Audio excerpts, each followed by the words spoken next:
welcome back to Rustic Roots Outdoors. I'm Scott. I'm going to start saying it from the beginning. Make sure you like and subscribe. This is going to be a gooder. Hopefully we can get something for a catch and cook again. So let's see. It's me and Sully. And we are getting swarmed by ravens right now. But we are out searching. As I just hooked myself on the barbed wire fence. That's all good. So let's go see what we can find.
That's a cool find. Ooh.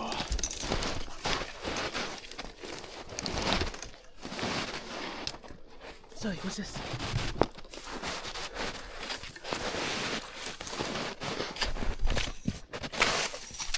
Oh,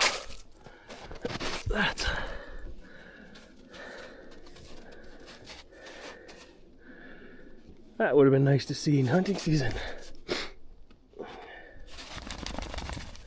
There's a nice find. Pretty cool. Let's set up. Maybe we'll pick it up on the way out. Right, Sully?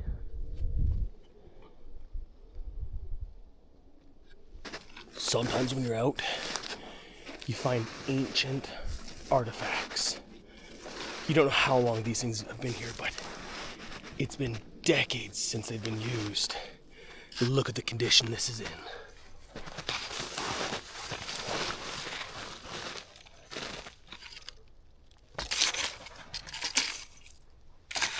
Wow. Even has the built-in DVD player. Dolby Digital. And it's not even Blu-ray. Wow. Look at that. That is a giant tube. Big old glass TV.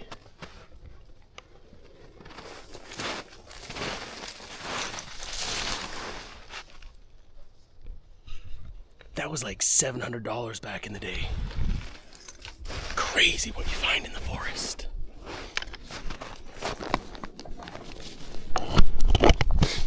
Lucky day. Look what we got here. I got a shed.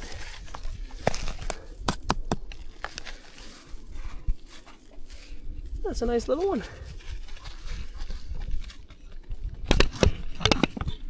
That's in a good spot. The deer would have been running and jumped over top of this. And it would have bounced and fell out. I hear deer running over there too. There's deer everywhere right now.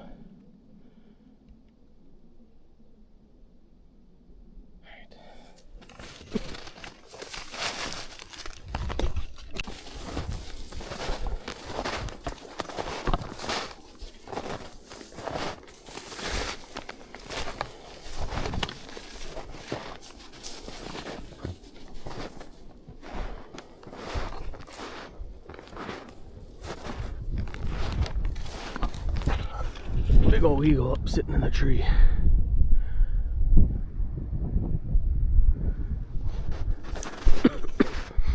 That's what I'm looking for right there. That tree is all torn up. It's bright colored, so it's white, so it looks fresher. It looks like it's been freshly stripped since the other day. That's a sign that there's a porcupine living close by. They don't move fast. They're slow. They hunker down. And they stay where there's food and shelter. Some of those branches are green. So this was stripped probably last night, this morning. Sully. So we're gonna poke around here and see if we can find what we're looking for. There's also a big deer rub right there. But that's a good sign. Very, very, very fresh. So, and I can tell you that was not there a couple days ago. So, let's search this and see what we can find. So this, all fresh chips. It was blowing snow a little bit last night. This is green. You can see all the fresh pieces on the ground, little bits of chewed off. So you can sit up in that tree right there. But where is he hiding? More chewed here. Where is he? Sully, come.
Turned into a coyote hunt.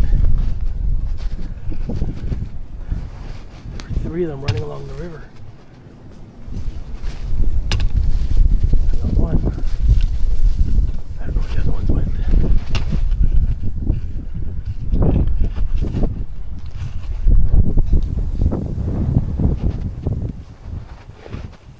I didn't see him run away yet.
an adventure.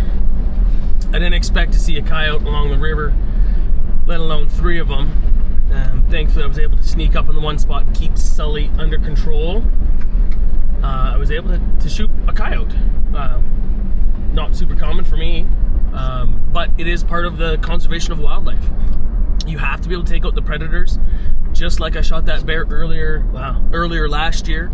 And you're shooting the big games. You have to control the populations of all of them. If humans don't help keep the wildlife in check, we get overrun with them, and then that's when you start seeing all these animals in town getting hit by cars, attacking cats and dogs in town and people. And that's why wildlife conservation is so important. It's super important to make sure that we keep count, we make sure we're shooting the right animals in the right zones, and doing our part. And that's why I believe in, you know what, I'm harvesting food for myself and my family, but I'm also going out and I'm trying to get predators that are going to help allow sorry, I hike for like 5 hours, don't cough, sit in the truck and I cough. But yeah, that's why we take out the predators as well. We try to keep their numbers down because nothing's pushing them out except for vehicles and people. So we help keep those numbers down so that we can keep the animal populations down. Where I harvested that coyote was also right next to a calving yard as well. And these ranchers and farmers who are supplying a huge number of cattle to the surrounding communities, they have problems with the coyotes as well. So they do they do ask for the help, shooting the odd coyote here and there. We're not decimating them, we're not taking them all out. We're shooting, it's opportunities like this, or if there's high numbers in certain areas, we'll go out and we'll set up and we'll call them in. I might do that on a later video. We'll do that with, sorry, my window's open, it's probably windy, got the mic on, don't know if it's working, but that's why you control the coyotes, the cougars, the wolves, the bears. Like, you have to keep them all in check, and that's where we take that wildlife conservation very seriously. So I'm gonna take the coyote home, I'm gonna skin it, and I'm going to cough some more. I'm gonna attempt to tan the hide. I'm gonna stretch it, put it on a board, and do all those steps, dry it out, and just see what steps I can do. I'm hopefully doing the Alberta Trappers course this coming spring, so that would be cool to start practicing on stuff that I can legally harvest with a rifle until I get into actually trapping animals, and I can take you guys along for that journey too. So until next time, stay rooted, and we'll see you on the next.